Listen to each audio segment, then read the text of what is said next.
maio de 2021, mais de 14 milhões de desempregados no Brasil. Como governos, empresas e sociedade civil podem atuar juntos para gerar crescimento e trabalho. Venha conhecer iniciativas concretas para ajudar na recuperação econômica no Festival ODS 2021. Faça sua inscrição e descubra soluções viáveis para problemas complexos. Dias 25 e 26 de maio, online e gratuito.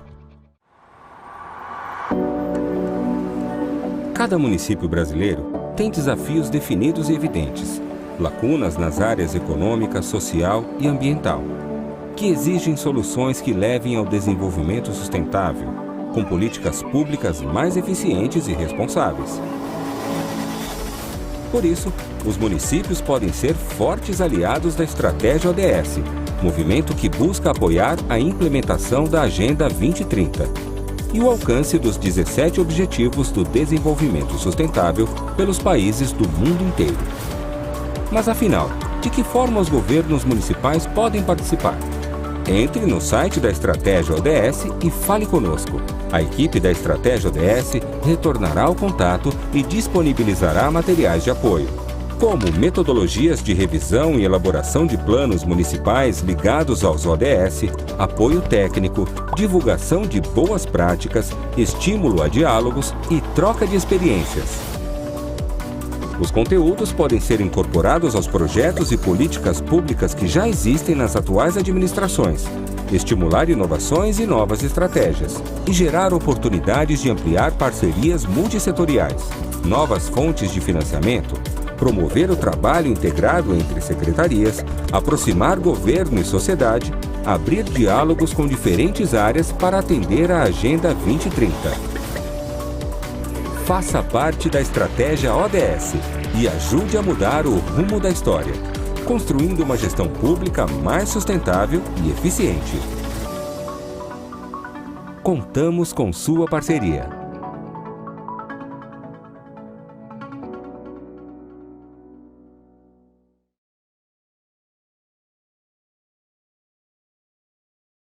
Festival ODS 2021. Faça sua inscrição e descubra soluções viáveis para problemas complexos. Dias 25 e 26 de maio, online e gratuito.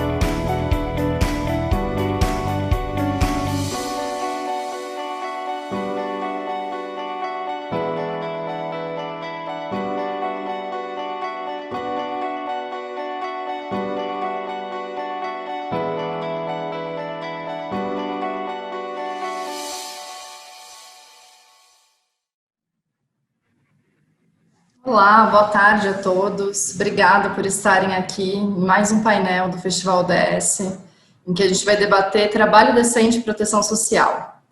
E antes de começar, queria me apresentar. Eu sou Ana Carolina Patti, sou gerente de engajamento e ODS da Rede Brasil do Pacto Global. E para aqueles que não podem me ver, eu sou uma mulher branca com cerca de 30 anos, tenho o cabelo liso, comprido e estou vestindo uma camisa social azul. E tenho a sorte de estar nesse painel para a gente discutir mais um dos tópicos ligados ao ODS 8 de trabalho decente e crescimento econômico.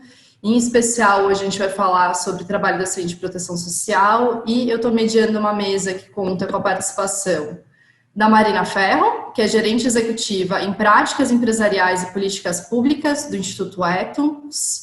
Também estamos com a Patrícia Pellatieri, que é diretora técnica adjunta do DIEESE, e com o Rodolfo Simas, que é gerente de sustentabilidade social da Unilever Latam. E é um prazer estar no painel com todos vocês. Hoje, na dinâmica, cada um vai ter cerca de 10 minutos para apresentar a sua solução, e a gente depois vai abrir para perguntas, então fiquem super à vontade, participantes, para mandarem suas perguntas aqui no chat do evento. E a gente sabe que a desigualdade socioeconômica ela já vinha aumentando no Brasil, né, nos últimos anos, mais especialmente desde 2015, e ela foi bastante intensificada pela pandemia. Então, diante desse cenário, a gente se pergunta como que os governos, as empresas podem agir para lidar com essa situação e para lidar com esses desafios de trabalho que foram tão agravados nesse período. Como que a gente enfrenta problemas como, por exemplo, o aumento da informalidade, como mostra o caso do Pascoal, que a gente acabou de ver. Como ele, a gente tem outros 34 milhões de brasileiros que estão na informalidade, segundo os dados da PNAD do IBGE, e isso representa quase 40% da população ocupada. Do outro lado, o Brasil também tem uma das maiores taxas de desocupação entre as grandes economias do mundo, com mais de 14% de taxa média de desemprego. Então, a gente tem mais de 14 milhões de pessoas em situação de desemprego, que é o maior contingente desde 2012. Então, o mercado de trabalho brasileiro foi um dos mais afetados agora, durante a crise, como a gente sabe. Aqui do lado do Pacto Global, a questão do trabalho é um dos pilares da iniciativa e a gente sempre discute muito o papel das empresas para promover o trabalho decente e a gente também visa muita articulação com o setor público nessa frente. Então, é um dos pontos trazidos pelo ODS 8, é um dos pilares da iniciativa e é uma das principais formas que o setor empresarial tem de trabalhar de uma forma estratégica com desenvolvimento sustentável. Até nesse sentido, a gente vai lançar em breve um movimento para o salário digno, que encoraja as empresas a se comprometerem com essa meta de salário digno para todos os funcionários, considerando suas operações e considerando também a cadeia. E aqui a gente está falando de salário digno e não de salário mínimo, né? Que é aquele, o digno, ele permite com que todos os funcionários tenham um padrão de vida decente, tanto para si quanto sua família, e é um valor que inclui alimentação, moradia, saúde, vestuário e outros itens. A Patrícia vai até poder falar um pouquinho sobre isso com a gente, quando ela falar sobre o mínimo necessário do DIEESE, o papel das empresas. E o Rodolfo também vai falar como que empresas podem trabalhar nessa frente ao falar sobre o compromisso público da Unilever. Mas antes, eu queria passar a palavra para a Marina Ferro, do Instituto Ethos, para que ela fale um pouco mais para a gente sobre o papel das empresas e também essa ação coletiva, né, esse esforço conjunto com diferentes setores. Passo para ti, Marina. Obrigada, Ana. Obrigada, Patrícia, Rodolfo, meus companheiros aqui, companheiras de mesa. Obrigada pela introdução. Boa tarde a todos e todas e todes que nos assistem.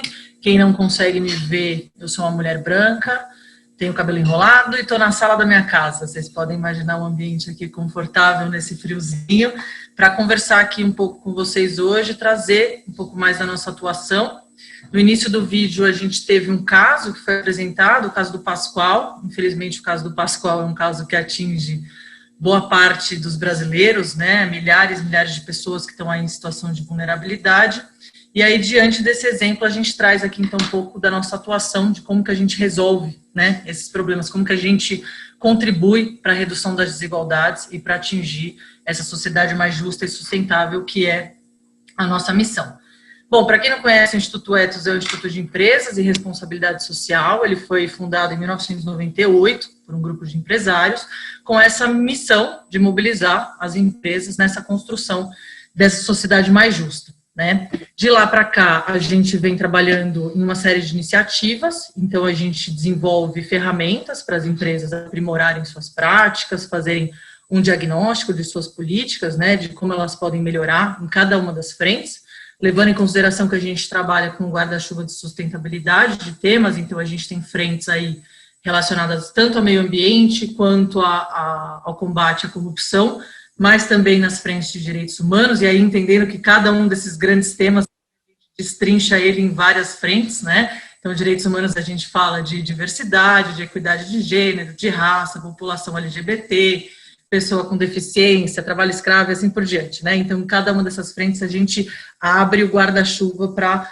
diferentes temáticas de atuação. Então, a gente providencia ferramentas para as empresas fazerem esse diagnóstico e melhorarem suas práticas, terem essa responsabilidade, e também trabalhamos com políticas públicas, né? Então, a gente acredita muito que não somente uma empresa é capaz de mudar a realidade onde ela incide, onde ela atua, né? As empresas, elas têm boa parte do poder econômico nas mãos, elas geram renda, elas geram empregos, então elas devem e podem contribuir no entorno onde elas atuam, né? Então a gente acredita muito nessa realidade. No entanto, não é o suficiente diante dos desafios que a gente tem na nossa sociedade como um todo. Portanto, o Estado tem um papel importantíssimo também na garantia e proteção dos direitos, e por isso a gente também trabalha com políticas públicas. Então, a gente atua também um pouco nessa promoção, né, acompanhando aí legislações-chave em cada um desses temas, para que a gente garanta também esse efeito de mudança cultural, né, a gente trazer um efeito mais em cadeia, onde não somente uma empresa se engaja, mas você traz uma política pública na qual você consegue abranger a necessidade de mudança em todas as empresas, né? Então, é um pouco isso que a gente faz. A gente trabalha aqui olhando para governos, estados, olhando legislações, monitorando essas legislações, um pouco com empresas, e somos também uma sociedade, um instituto da sociedade civil, ou seja, a gente tem essa perspectiva multifacetada de atuação, né? Então, a ideia aqui é trazer um pouco esses exemplos para vocês em cada uma dessas frentes, como que a gente tem trabalhado nessa agenda de trabalho decente. Acho que um grande exemplo, né, de atuação que a gente tem apostado muito e tem dado muito certo nos últimos anos é a formação de ações coletivas, justamente por ter essa visão de que todos os atores de uma sociedade eles têm responsabilidades, eles podem contribuir na solução de um problema. A gente convoca, né, então a gente promove diálogos, né, muitas vezes com atores diferentes, de diferentes naturezas, para trabalhar o mesmo tema e assim assumirmos compromissos públicos para que aí cada um exerça o seu papel e cada um dê um pouquinho e a gente vá caminhando pouco a pouco nessas direções, né? No contexto atual, como a Ana já trouxe aqui inicialmente algumas estatísticas para demonstrar a desigualdade tamanha que a gente vive no Brasil, isso foi muito aprofundado, né, no contexto de pandemia, do ano passado para cá. Então, as empresas, se elas já tinham esse papel para a gente teve que revisitar todas as referências que a gente tinha de responsabilidade social para adequá-las a esse momento de pandemia, né? Então, começando por aí, a gente escreveu um guia, inclusive, junto com o Pacto Global, com outras organizações que são nossas parceiras de longo tempo. A gente escreveu a Agenda Pública, né, que também promove aqui esse festival, também outra grande parceira. A gente escreveu esse guia de recomendações para as empresas no contexto do Covid, né, no enfrentamento a essa pandemia. Como que a gente reforça esses princípios, né? Como que as empresas podem ter uma governança focada que esteja na altura dos riscos de tudo que ela está passando, ou seja, todos nós abrimos negociação em todas as frentes, desde as nossas casas, aluguel, custos que a gente utiliza. Então, as empresas, né, a sociedade como um todo, teve que se reorganizar e está passando por essas transformações o tempo todo, né? Então, a gente dá alguns critérios para que isso aconteça. Então, uma governança que esteja pautada nos riscos, né, que a empresa tem de direitos humanos, né, de não piorar as violações aos direitos humanos, como que ela faz para proteger os direitos das pessoas, pensando que seus funcionários são multifacetados também, né, você tem uma diversidade de funcionários, como que você olha para as diferenças, né, de adequações que você precisa ter no contexto de pandemia, né, no contexto familiar, no contexto doméstico, se as populações vulneráveis já são as mais atingidas com toda a crise econômica, política que a gente está vivendo, que isso também seja observado na medida em que a empresa queira fazer uma demissão, por exemplo, como que ela reduz também essa desigualdade, porque a gente precisa pensar até no contexto de crise, como que a gente distribui igualmente, né, os riscos e os erros e tudo mais para que essas pessoas mais vulneráveis não sejam ainda mais afetadas, né? Quer dizer, se você já tem uma situação de informalidade tremenda no país, essas pessoas já vão ser mais afetadas ainda, como a situação do Pascoal, né? Ele não tem alternativa, ele precisa ir trabalhar, né? Um contexto onde a gente tem uma negligência quase que total do governo federal, e os esforços dos governos estaduais têm sido, assim, tem acontecido, porém, no entanto, são insuficientes para lidar com toda a crise. A gente tem aí, então, todo um movimento, né, de não dar conta e uma desvalorização da vida, de certa forma, que é a grande mensagem que a gente tem do governo federal, né? Então, como que a gente retoma essa humanização, né, a gente sai dessa desvalorização da vida que tem acontecido e a gente tenta promover simplesmente o básico. A gente andou muito em responsabilidade social com as empresas nos últimos 20 anos, né? E agora a gente volta para falar para as empresas fazerem até campanhas, doações, porque se você tem um ente aqui que não está trabalhando em conjunto, isso aumenta um pouco o papel dos outros atores que estão envolvidos, né? Ou seja, a gente tem se engajado muito também em campanhas enquanto organização da sociedade civil. Tem uma campanha muito bacana, que se chama Coalizão Negra por Direitos, junto com a Oxfam, com a Anistia, o Instituto Etos e outras organizações. A gente entrou na campanha que é Gente Tem Fome, então dê de comer. Então é um financiamento coletivo, uma plataforma coletiva, onde a gente arrecada ali, já arrecadamos mais de 12 milhões de reais, e a gente repassa, então, para as pessoas que estão em situação de fome, de vulnerabilidade, de violência, que foi uma situação extremamente acentuada, né, nessa pandemia, e a gente tenta, então, arrecadar fundos para essas ações emergenciais. Então, é quase que dar um passo atrás no sentido de, né, vamos proporcionar saúde básica, comida para as pessoas que precisam, e a responsabilidade social empresarial, como que ela pode ser reforçada a partir dos critérios tão profundos que a gente aprofundou tanto nos últimos 20 anos. Mas um pouco com esse olhar de tipo, tá bom, como é que a gente ajuda já? Né? Então, a gente tem que trabalhar meio que nessas duas frentes hoje em dia com as empresas, um pouco olhando esse futuro do desenvolvimento econômico sustentável, em bases sustentáveis, mas também como que a gente ajuda já. Então, como sociedade civil, acho que a gente participa de diversas redes, né? Essas campanhas, esse é um exemplo, mas a gente participa de várias redes nesse sentido. As redes que a gente participa também monitoram muito as legislações, né? Então, a gente tem um Estado de Direito hoje em dia que sofre muitos golpes, né? Assim, na Constituição. Então, a gente tenta monitorar isso, evitar alguns retrocessos na legislação.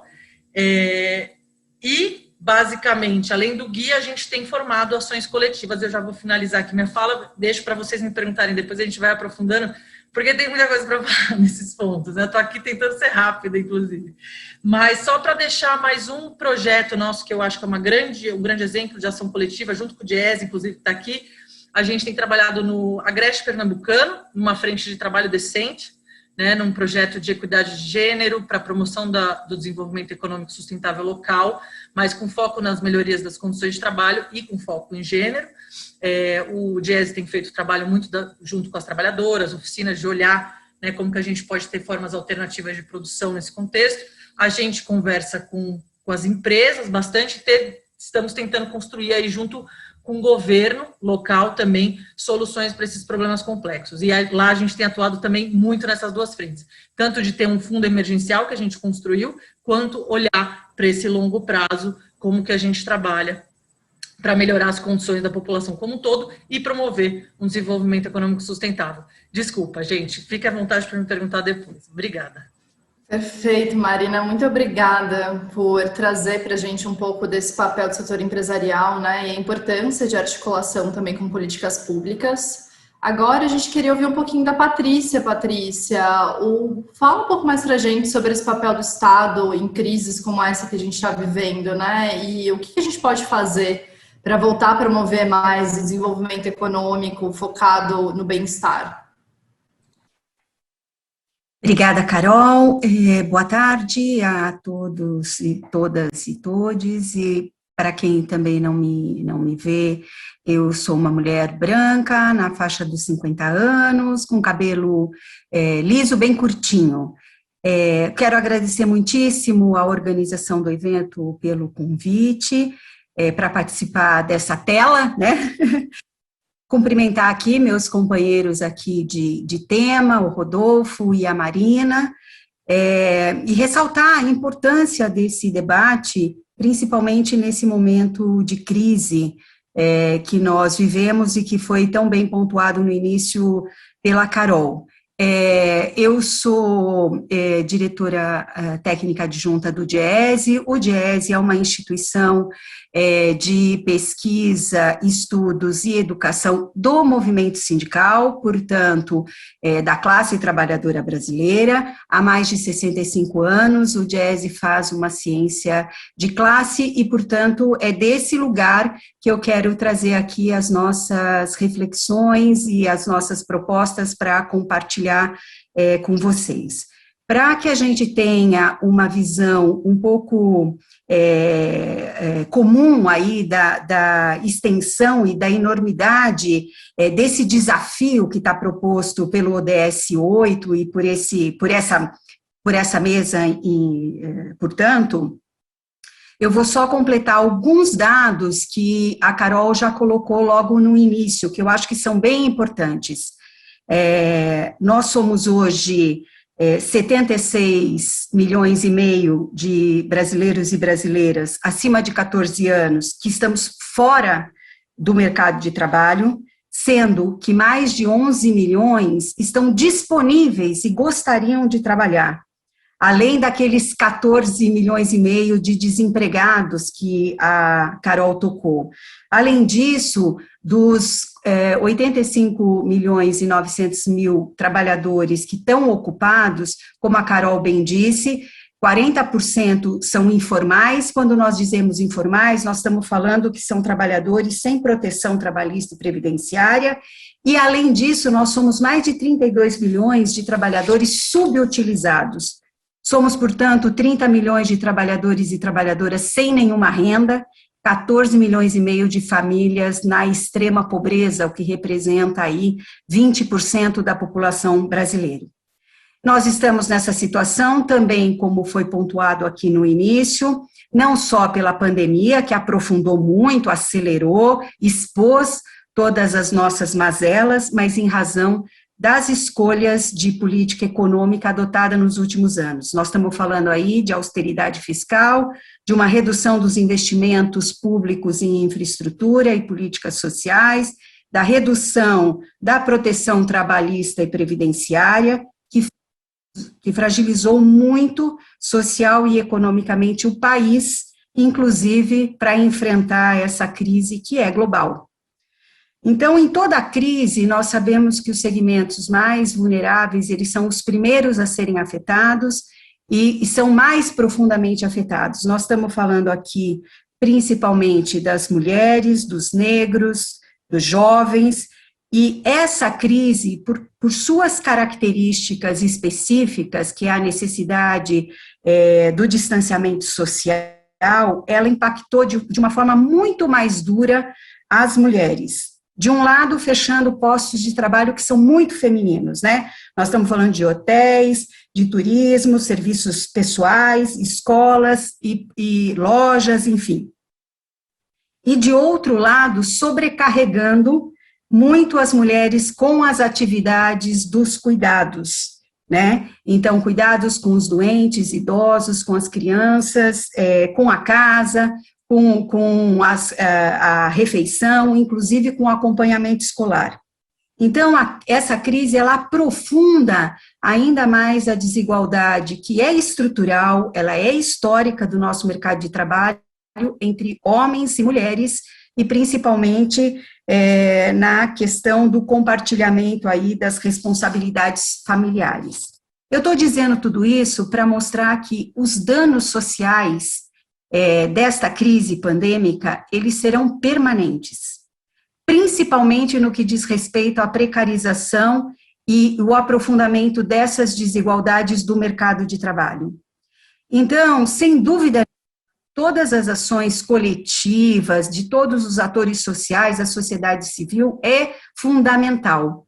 Mas, diante desse contexto, não há saída possível sem uma atuação intensa e coordenada do Estado. É preciso e é urgente investimentos públicos robustos para reconstruir e ampliar a nossa infraestrutura física e social, com garantias de emprego de qualidade e eliminação das desigualdades de gênero, de raça, cor e outras, tão presentes no nosso mercado de trabalho. Isso porque eu digo isso porque não basta o Estado promover, induzir o crescimento econômico. Para enfrentar esses desafios que eu coloquei aqui, tão estruturais, é preciso ter políticas públicas ativas de redução e de eliminação dessas desigualdades. E aí, uma dessas políticas, e talvez das mais importantes, é a valorização do salário mínimo. Então, eu quero aqui frisar que nós somos um país de baixíssimos salários, e a maioria dos trabalhadores e trabalhadoras brasileiras ganham próximo do salário mínimo, então nós estamos falando aí de 50 milhões de pessoas que ganham R$ 1.100, que é esse o nosso salário mínimo, né? Há muitos anos o DIEESE estima o valor do salário mínimo necessário, considerando aí os preceitos constitucionais, que define que um salário mínimo deve atender às necessidades básicas do trabalhador e sua família durante um mês, né? Para essa estimativa, nós utilizamos uma pesquisa que nós também fazemos há mais de 50 anos, que é o da cesta básica, que acompanha o preço de 13 produtos alimentícios, né, com as quantidades definidas ali num decreto-lei para dar conta do que é necessário para a sobrevivência de cada pessoa. E, assim, nós, em abril, a partir dessa pesquisa, o salário mínimo necessário calculado pelo DIEESE foi de R$ 5.330,69. Portanto, quase 5 vezes exatamente mais do que é o salário mínimo hoje, né, atual. Ainda que nós consideremos que as duas pessoas da família, os dois adultos da família, porque esse salário mínimo é calculado para uma família de 2 adultos e 2 crianças, ainda que consideremos que os 2 adultos trabalhem numa sociedade moderna, todos na estrutura produtiva, que é o ideal, mesmo que a gente faça uma conta simples, dividindo esse salário por 2, e nós sabemos que não é fácil que os 2 adultos estejam trabalhando numa família, nós teríamos aí que o salário mínimo hoje deveria ser pelo menos 150% maior do que esses R$ 1.100, para dar conta das necessidades básicas de uma família. Bom, além dessa questão do salário mínimo, é preciso intensificar as políticas diretas de transferência de renda. Isso porque nós sabemos que dificilmente, num curto espaço de tempo, nós teremos emprego digno para todos e todas, né? Então, no curto prazo, é necessário aumentar o escopo e aumentar o valor do auxílio emergencial, e no longo prazo é preciso pensar numa renda básica nacional, né?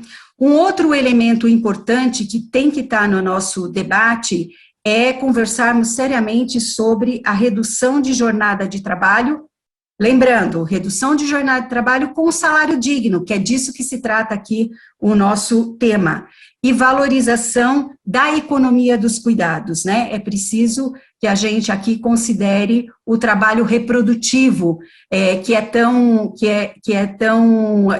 uma sobrecarga tão grande para as mulheres, né? Por fim, a ampliação dos investimentos em ciência e tecnologia para a superação dos desafios ambientais e climáticos que tendem a crescer, e nós seremos impactados, já estamos sendo, mas seremos ainda mais fortemente impactados. É urgente, portanto, e crucial que a gente coloque todo o orçamento público a serviço da vida e da maioria da população. Por fim, a nós, sociedade como um todo, cabe resgatar aí a vivência na prática da solidariedade e a disposição real de promover o trabalho decente e a remuneração digna para todos. Obrigada. Muito obrigada, Patrícia. Você tocou num ponto muito chave para a Agenda 2030, que é a questão de não deixar ninguém para trás, né? Então, é muito válido a gente lembrar como as mulheres são mais afetadas, como os negros, e como a gente precisa pensar em ações específicas para esses públicos. E é estarrecedor a gente ver o quanto a gente é regredido em vários desses indicadores que você trouxe, né? Como eles têm ampliado nos últimos anos.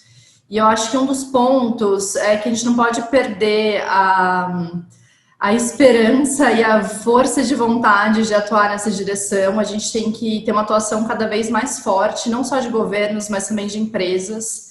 E aí, pensando nisso, que a gente tem falado muito de salário digno aqui dentro do Pacto Global também, né? Porque é o principal compromisso das empresas, um dos principais dessa frente de trabalho.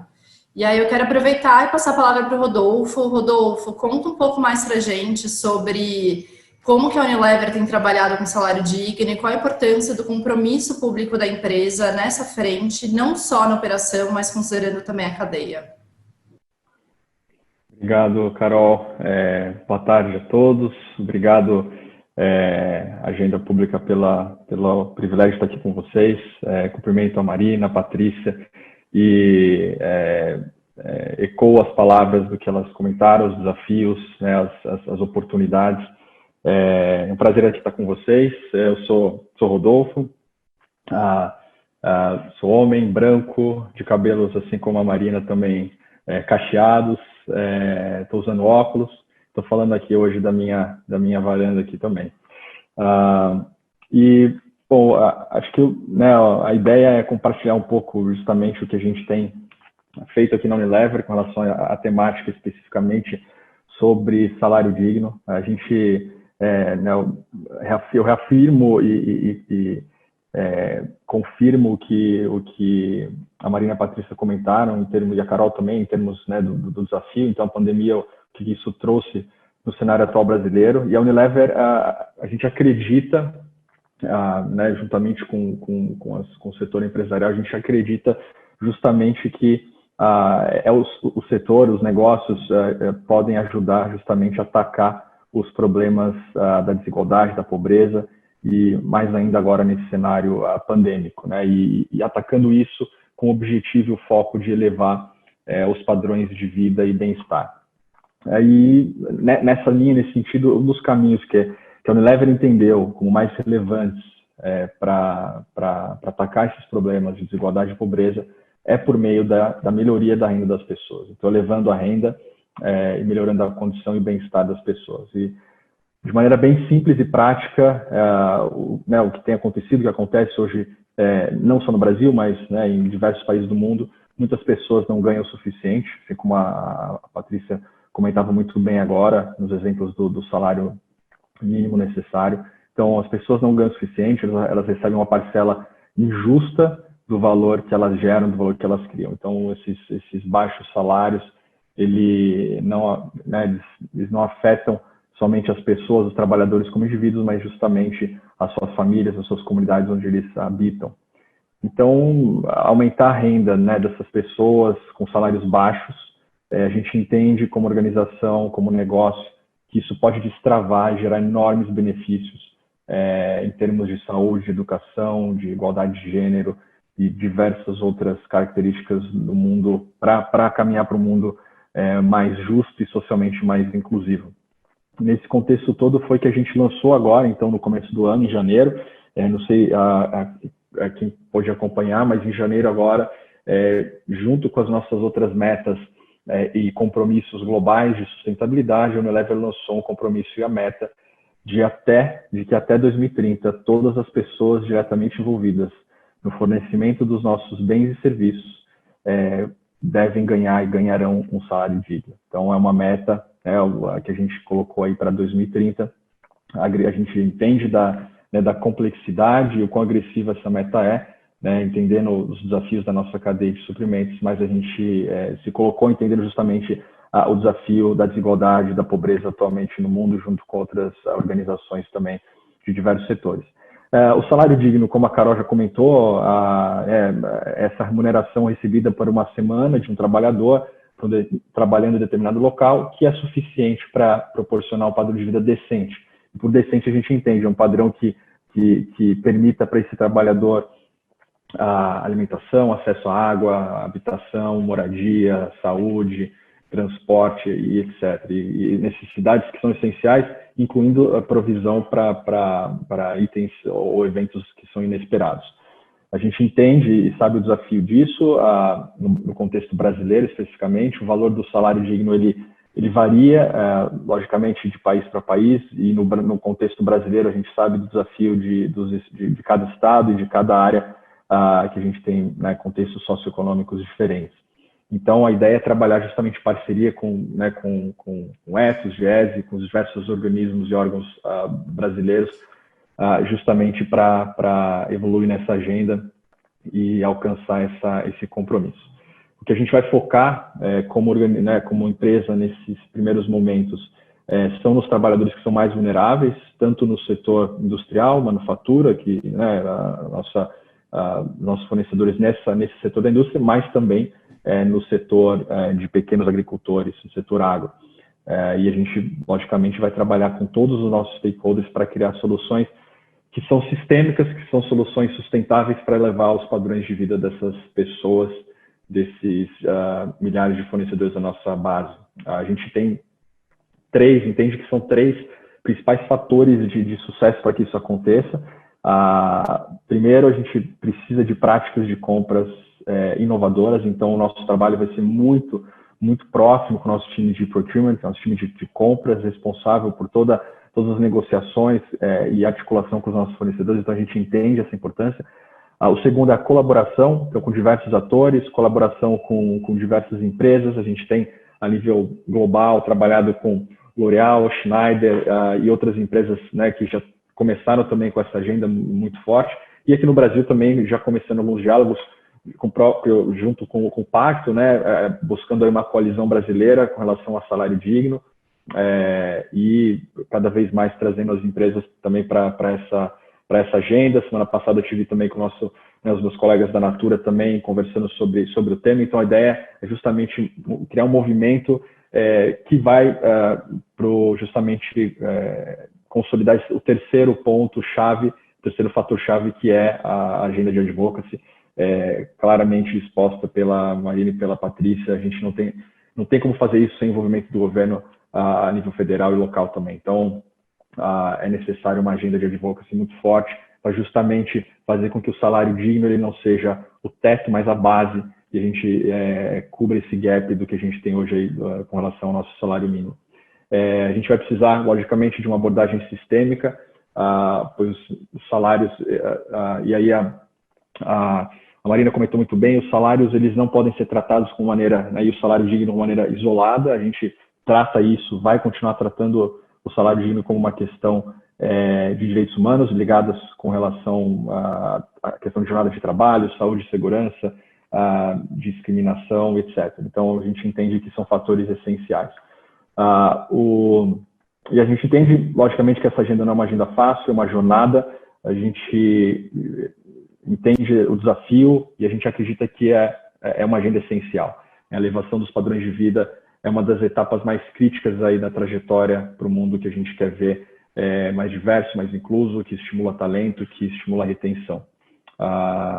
E a gente tem trabalhado com diversos atores, um deles é o Fair Wage Network, a própria Oxfam, o Pacto Global, para começar a criar esse movimento no Brasil, esse cenário que a gente quer atuar daqui para frente, adotando uma abordagem que é faseada aqui internamente na Unilever. Então a gente começou isso no movimento interno com os nossos funcionários, partindo para essa agenda 2030 com processo de mapeamento de países, de commodities, para entender os gaps entre os salários que são pagos para os nossos fornecedores, para os nossos funcionários desses fornecedores, e o salário digno para toda a nossa primeira linha, primeiro tier dos nossos fornecedores, que é uma cadeia complexa. A gente tem aí quase 60 mil fornecedores nessa linha da cadeia, e a gente entende que o impacto vai ser muito grande, não só para eles, mas também para as cadeias acima, nos fornecedores que estão acima dessa cadeia. O trabalho Com relação à agenda de salário digno, a gente entende a amplitude desse escopo, que vai incluir realmente milhões de pessoas e precisa de uma agenda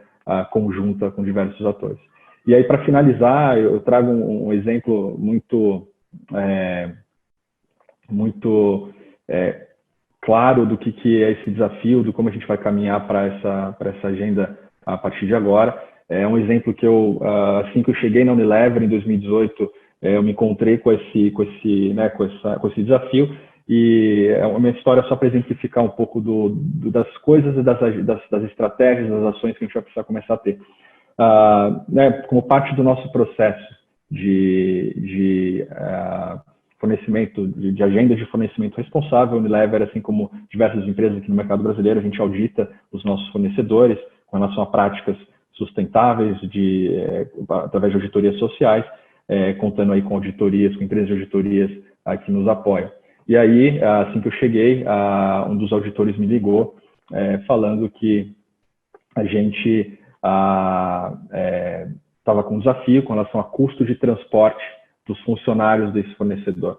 Então, a gente identificou ali naquele local uma situação de oportunidade de trabalhar com salário digno, e a questão era que mais a gente, quando foi estudar e entender o contexto, a gente identificou ali para um fornecedor localizado no interior de São Paulo, que mais de 100 trabalhadores desse fornecedor, eles estavam despendendo mais de 20% do seu salário, e eram trabalhadores que ganhavam ali um pouco a mais, um pouco acima do salário mínimo, R$1.200, R$1.300. Então, eles estavam despendendo mais de quase 20% do seu salário para se locomover para a empresa. Isso porque, pela legislação brasileira, cidades que não têm acesso a transporte público, as empresas não são obrigadas a providenciar um vale-transporte ou um tipo de abono. Então, a gente identificou isso e começou a trabalhar com o fornecedor, explicar a questão de salário digno e como isso impactaria as famílias. E aí chegou no momento que realmente esse fornecedor entendeu a importância e começou realmente a dar esse benefício para mais de 100 trabalhadores que vinham de cidades dormitórios ali de mais de 20, 50 quilômetros da fábrica. Então, foi uma ação bem emblemática, marcou um pouco a minha chegada, e eu queria só compartilhar, porque a partir são exemplos como esse que a gente vai começar a trabalhar e começar a ser bem criativo nessa agenda de entendimento do que pode ser feito pensando num movimento de saída de um salário mínimo até um salário digno. E é isso, a gente convida, logicamente, as empresas e as instituições para caminharem com a gente nessa agenda que é importante e super relevante aqui no Brasil. Obrigado, Carol. Perfeito, Rodolfo. A Unilever é uma das empresas referência globalmente em sustentabilidade, e eu acho que é muito natural esse caminho para vocês liderarem uma agenda tão fundamental como essa de salário digno. A gente tem conversado muito como provavelmente vai ser a nova diversidade, né, gente? Que é um dos temas quentes, assim, para as empresas. Cada vez mais a gente tem visto o setor empresarial e grandes empresas interessadas no tema. E, Rodolfo, seguindo ainda contigo e querendo ouvir a Marina também, tem uma pergunta aqui dos participantes. Essa é do Ailton Alves de Oliveira, que ele pergunta qual a influência das empresas e suas cadeias fornecedoras. Você falou um pouco sobre isso, né, mas aprofundar mais, e ele ainda reforça em direitos, na redução da desigualdade e na falta de democracia financeira. Então, se vocês puderem explorar Legal. Esse ponto aí, a gente agradece. Tá bom. Eu acho que o papel é fundamental, Ailton. Obrigado pela pergunta, excelente pergunta nesse contexto. Acho que o papel é fundamental, e dando um pouco do exemplo da Unilever, bem rapidamente a gente atua com toda a nossa cadeia de suprimentos, com um código de conduta que a gente denomina aqui como a nossa política de fornecimento responsável, e a ideia é que os nossos fornecedores trabalhem para alcançar os princípios dessa política, né, desse código. Então, as empresas têm um papel fundamental em articular e garantir que os seus fornecedores atuem de acordo com seus princípios, logicamente que são princípios que são alinhados com a agenda da sustentabilidade, a agenda dos ODS, a agenda, né, dos princípios do Pacto Global. Então, tem um papel fundamental, e a gente tem mecanismos e ferramentas em como ajudar os fornecedores a caminharem numa agenda de melhores práticas, né, quando a agenda aqui é mandatória, em requisitos legais, como esse exemplo que eu dei, né, foi um exemplo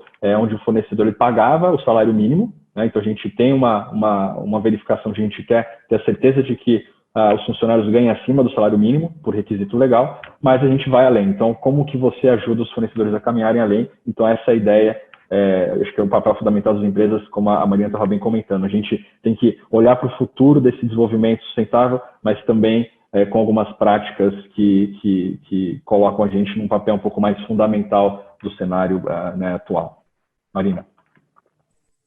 Obrigada, Rodolfo. Acho que você já trouxe aí vários requisitos, né?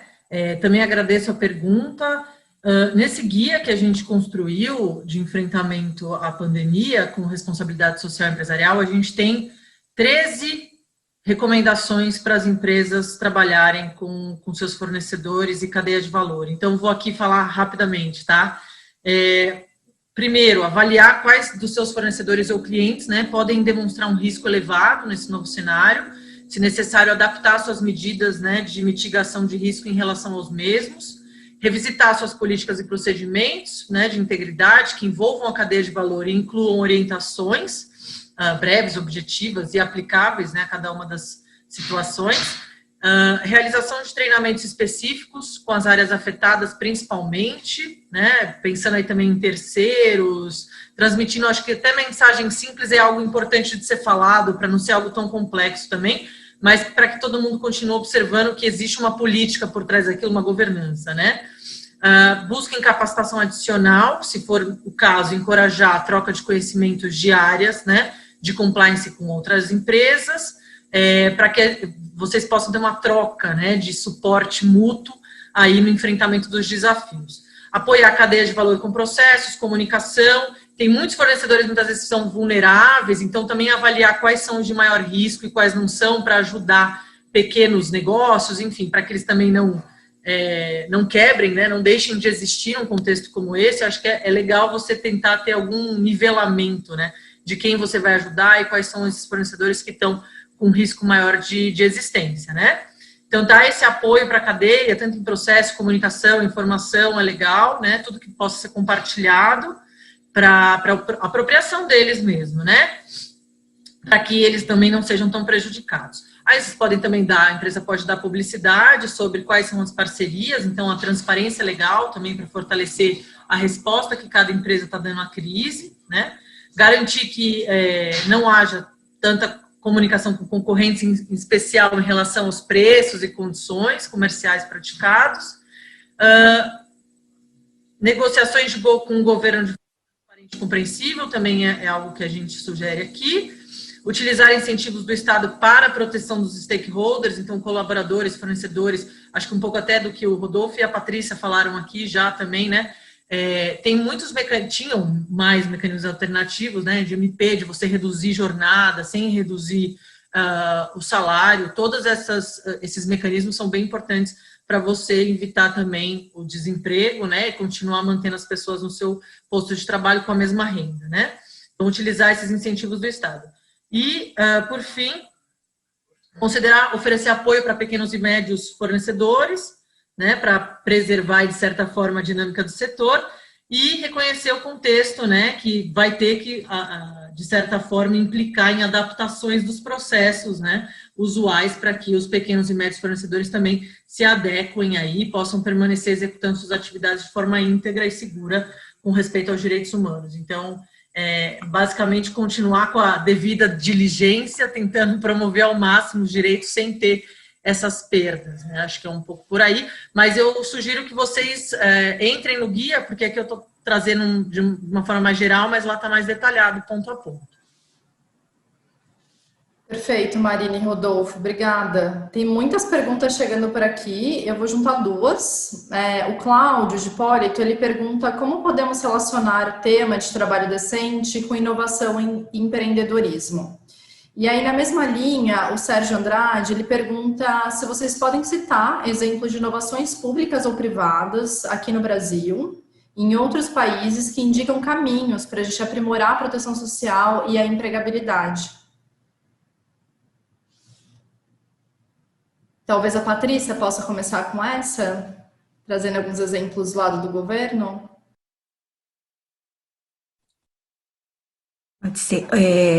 Obrigada aí pelas as questões, na verdade, essas são questões bem importantes para nos ajudar a refletir. Eu vou começar com a questão do trabalho decente e empreendedorismo, né? Então, a gente precisa fazer aqui uma separação do que, de fato, nós chamamos de empreendedorismo.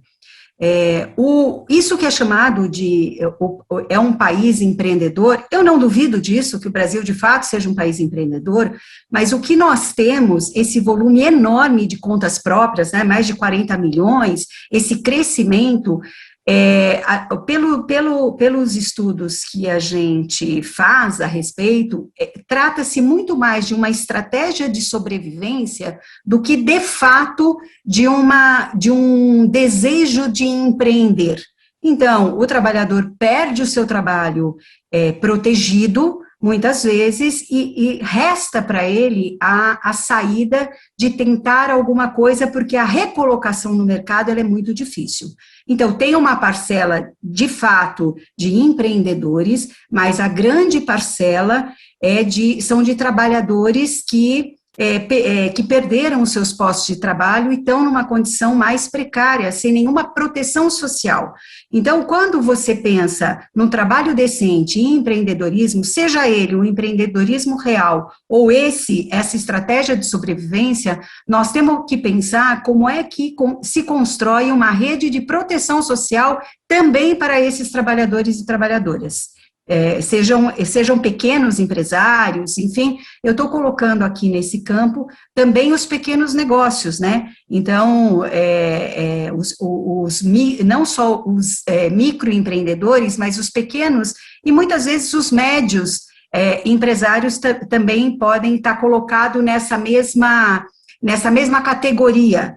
Então, é preciso, sim, a construção de uma rede de proteção social, e nós estamos dizendo aqui de políticas públicas, não há outro caminho, porque as políticas públicas, elas são construídas a partir do financiamento coletivo, que é o recurso que vem dos impostos, portanto, pagos pela sociedade. Então, a sociedade precisa decidir para onde vai esse recurso. E um país que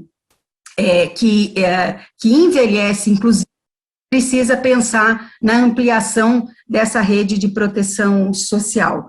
Com relação à experiência de outros países, nessa regulamentação, se eu bem entendi a questão, nós temos, na verdade, nós vivemos anos de implementação de políticas, as chamadas políticas neoliberais ou ultraliberais, onde o Estado poderia se retirar e tudo ser resolvido pela vontade do mercado, isso no mundo, né, nos diversos países, e o que a gente vê que uma boa parte dos países que implementaram fortemente essas mesmas políticas liberais têm revisto as suas políticas no sentido de fortalecimento do Estado na regulação, não só do trabalho, mas na regulação econômica, inclusive, das escolhas. Então, a regulação do teletrabalho, por exemplo, onde a gente tem uma sobrecarga enorme do trabalho, essa jornada sem fim, né, em que nós fomos mergulhados. Você tem experiências aí de regulamentação já do trabalho em plataforma, que está sendo discutido. A questão da renda universal, ela é discutida em muitos países, né, de como você prover uma parte da sociedade que não tem emprego e não terá emprego. Então, revendo também essa rede de proteção social e por aí vai. Nós temos aí uma série de experiências. A OIT divulgou vários relatórios, tem um último relatório divulgado no início do ano sobre justamente isso, experiências de políticas de regulação do trabalho decente em diversos países, acho mais de 160 países, que traz ali detalhes, né, dessas experiências. Então, são muitas as experiências que nós podemos nos inspirar para poder implementar aqui no Brasil.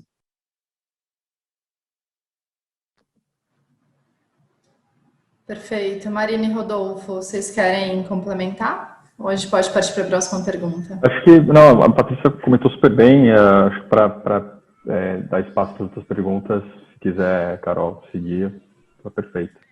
Só para, assim, não, só para complementar, na verdade, porque eu também acho que a Patrícia, ela explica conceitualmente até, né, o que é, e eu acho que é bem por aí a discussão, né, conceitual o que é empreendedorismo, né, tem um discurso que distorce isso de certas formas hoje em dia, então um entregador de Uber ou de um aplicativo é tido como empreendedorismo e não é disso que a gente aqui, acredito eu, né, a gente está falando de condições dignas de trabalho, como todo, tudo mais, mas assim, a gente tem no Ethos algumas, uma página só de boas práticas empresariais na pandemia, que também se quiserem beber um pouco dessa fonte, em alguns casos elas foram feitas em parceria, elas estão dentro da plataforma do Covid Radar, elas existem, que é essa plataforma junto com o Pacto Global, Agenda Pública e outras organizações, mas a gente fez específicas com empresas no site do Ethos, e tem ali alguns arranjos interessantes também, com empresas atuando com poderes públicos locais, onde o Estado também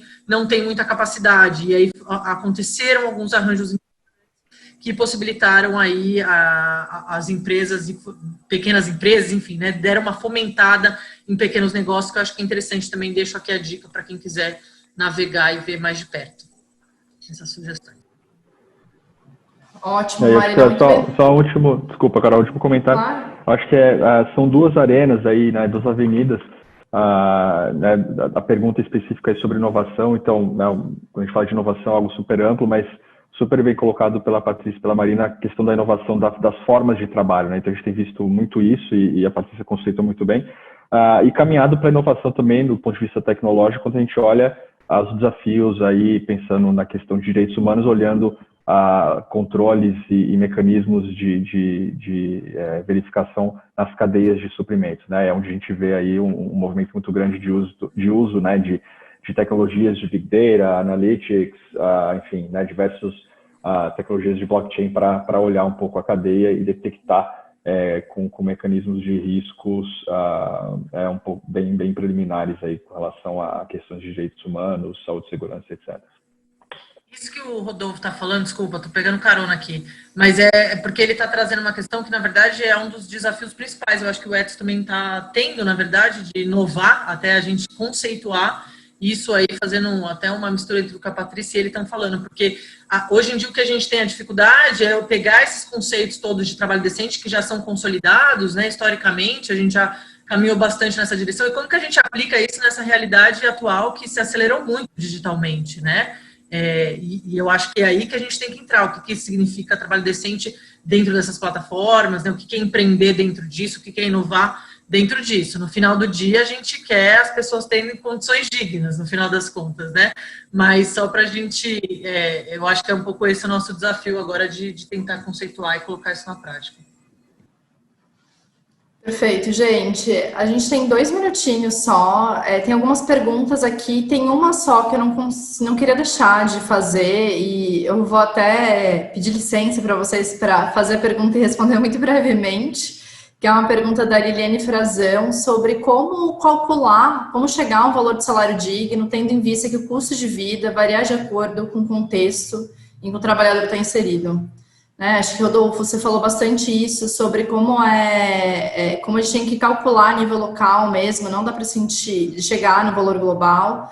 Se você puder falar muito brevemente sobre isso, como a Unilever está fazendo, e a gente já vai para o encerramento. Sim, não, ótimo, Carol, obrigado. Eu vou comentar um pouco e a Patrícia também fica à vontade para falar. A gente tem trabalhado junto com algumas organizações para entender as metodologias de cálculo. Então, a Unilever trabalha com uma organização chamada Fair Wage Network, que provê as informações de salário digno nos diversos países onde a gente atua, mas, logicamente, que você tem uma agenda necessária local a ser feita, né? A Fair Wage Network é uma organização global, mas a gente tem trabalhado com outros atores. Então, uma outra ferramenta, uma outra metodologia que existe, muito conhecida, é a Anchor Methodology, que também é super reconhecida nessa área específica de salário digno. E a gente tem conversado também com eles, e eles têm, justamente para o mercado brasileiro, eles têm buscado aí, vão começar a desenvolver alguns estudos e dividindo o Brasil em sub-áreas, né, em 10, 12 áreas socioeconomicamente parecidas, para a gente chegar com em salários dignos nessas áreas específicas, entendendo a dificuldade de se ter um valor único no contexto brasileiro. Mas, sim, existe um trabalho que também está sendo feito diversas mãos aí para a gente entender as metodologias, o melhor cálculo, o melhor valor, etc. Patrícia, não sei se você quer comentar também. Nessa mesma direção que o Rodolfo está colocando, tem metodologias, e todas elas partem sempre da pesquisa de orçamento familiar, que é o gasto da família. Nós, de fato, temos diferenças no país, não são diferenças tão significativas, embora tenha diferenças, mas é possível mesmo faz o cálculo do salário digno, nós poderíamos utilizar as cestas básicas de cada região, porque nós pesquisamos a cesta básica hoje, a gente pesquisa em 17 capitais brasileiras. Então, para vocês terem uma ideia dessa variação, ela variou em abril de R$ 450, que são as cestas do Nordeste, que são cestas mais baratas, até R$ 640, a cesta mais cara de abril, que foi de Florianópolis. Quando a gente faz o cálculo do salário, esse salário mínimo necessário nacional, que é o que rege a nossa Constituição, a gente utiliza a cesta mais cara, que é para dar conta, então, dessa realidade. Mas é possível você fazer o cálculo, e a gente tem experimentado fazer, inclusive, pesquisas específicas, né, em determinadas regiões no interior do país, em parceria aí com a Oxfam, a gente tem avançado também bastante nisso. Então, nós temos, aí como o Rodolfo disse, tem várias metodologias, é o caso da gente ir conversando e aprimorando e ver o que melhor se adequa aqui à realidade brasileira, ser aí abraçada pelas empresas que atuam aqui no Brasil. Perfeito, Patrícia, Rodolfo, Marina, muito obrigada. Tocou o sino da igreja, deu 6 horas aqui. Agradeço a todos vocês por terem participado do painel. Espero que a gente possa continuar essa discussão depois por outros meios também. Obrigada, gente. Uma boa tarde. Obrigada. Tchau, tchau. Tchau, obrigada.